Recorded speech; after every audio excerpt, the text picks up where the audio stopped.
day 17 of reading a book of Luke to you guys, so that by the time Christmas Eve comes, we'll all understand why and what Christmas was made for.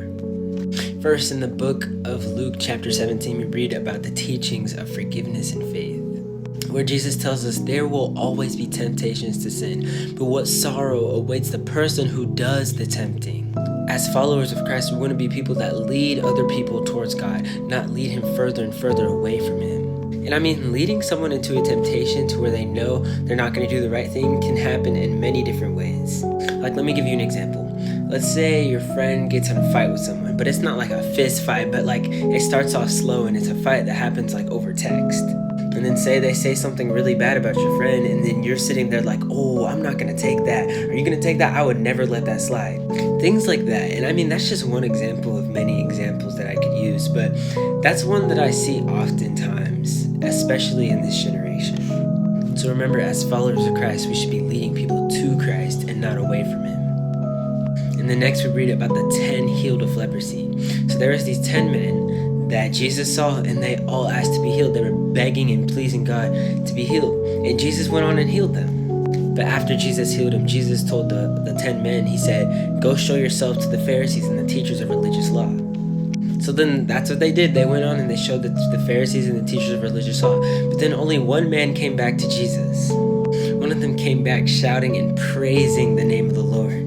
That man was happy that he had now been healed from leprosy. But then Jesus was confused. He was like, didn't I heal 10 of you? Like, why is there only one of you that is coming back and praising my name? Shouldn't it be all 10 of you? And the story kind of ends off like that. And what I kind of get out of this is like, you know, we get blessed by the Lord and we know some of the blessings. Like if I ask some of you, like, what is something that God has done in your life? You will most likely be able to tell me. But you see, some of us will just look at that and we'll just be like, okay, yeah, God bless me. And then we just move on with our day. Like there's no active change in our life. Like we already know that God is going to provide and God blah, blah, blah, blah, blah, blah, blah. Like we never like stop and think like, man, God just did this for me. Like I should be following him. I should be praising his name because like if he can do this for me, then what else could he do for me? And then finally we read about the coming of the kingdom. And for the coming of the kingdom, Jesus is basically telling us like, whenever you see these things and whenever this and this happens, like, you know, what you need to look out for, like, that's when you'll know, like, the time is near. And I want to give another perspective. And I know Jesus doesn't reference this in Luke chapter 17, but it's referenced somewhere else throughout the Gospels. And he basically says, like, you know how, like, if you look outside and you can look at the tree and you can tell, like, what season it is? Like we could literally go outside and we could see like, okay, the leaves on the trees, they're starting to blow off the trees are starting to lose their color, the leaves are starting to lose their color, and that's how we can kind of tell like, oh, like winter time is coming. And in the same way, Jesus tells us these things and he says, okay, whenever these things happen, that's how you know that the time is near. Like you're not going to know the exact day and the exact moment, and you won't be able to look and say, oh, there he is, but you'll be able to know based off of the signs that he's given you.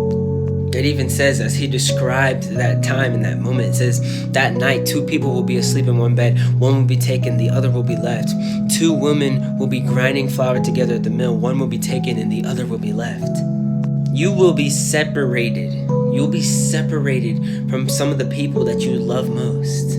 All because you or they don't have a relationship with God. And that's why we need to be so like on top of this relationship thing with the Lord. Like we can't just think like we can just go on and go to heaven without having a relationship with him. And that's also why it's important that we bring other people closer to God. Because it's like, I know you want your best friend in heaven with you celebrating, and your best friend wants you in heaven celebrating with them too.